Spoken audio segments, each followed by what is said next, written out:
I just got done with a run because I'm officially Norwegian now and I'm always ute på some kind of tour. And thought I would talk to you about things that I don't do on my runs, which is also a very big cultural difference between Norway and America. I don't take my dog. Look at her. You see her back there? That's the most American dog ever. You see, in Norway, dogs are like a hobby for sport.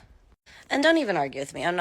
You won't win. There's literally a chain store here, a pet store called Dog as Hobby, Hund som Hobby, that when we first moved here, we found incredibly confusing as Americans. How is a dog a hobby? But when I tell you that my dog in Norway is a cultural oddity. Hallo! Kan jeg si hallo? Literally, it's as if Norwegians have never seen a dog like her. Like, they have larger breed dogs that are sporting breeds, and they have, like, toy dogs. But a medium-sized dog whose body shape makes it clear that she has no real purpose and in no way is capable of being sporty, but in fact is more something of, like, a potato. It's like, she's, like, the biggest novelty, and she's become, like, the mascot of all my friends.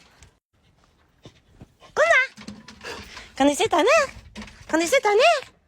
Sit. Nej, okay. Come. I'm going to try to show you her only coping skill. This. That's all she does. She just lays here all day. Yes, she does. She's just a cutie. One of my neighbors has lovingly dubbed her Sykebolla. And yes, she is a little overweight, but number one, don't come for me in my comments and fat shame my dog.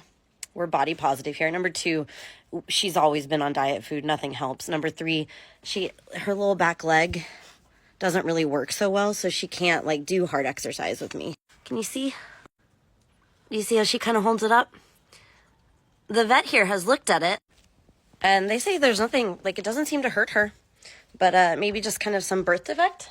But she can't be running with me, so I think about her when I go på joggetur. Fordi hun kan ikke komme med.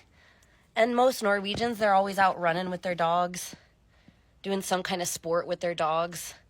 Dogs are a hobby here, and little medium-sized round bolle dogs like you're like a novelty. Everybody loves her. All the neighbors and my friends fight over dog sitting her for free because she's, like, so different.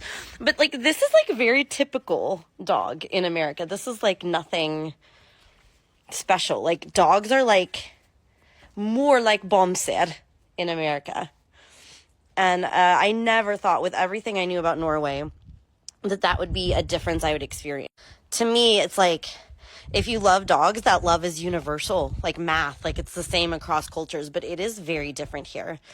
And one last example of this is, like, breeds. Some of the breeds that I find the most beautiful, so I've, like, followed these breeds a lot throughout my life. They wouldn't be good fits for our family because they're highly active breeds for sporting purposes, but they're beautiful dogs.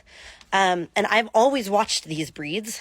You almost never see them in America. They're considered very rare breeds in America. So flat-coated retriever. They look like a golden retriever, but they're black. I actually grew up with a mutt that was primarily this. So I always love those. Irish setters, Gordon setters. You almost never see those, and they're very hard to even get if you want them in America. But in Norway, they're some of the most common breeds I ever see because they're great for sporting. So, yeah, huge different. Dogs are a hobby and not just, like, a silly little bump so that you keep around. Obviously, this is a generalization. I know there's differences, but that's a general difference I have noticed.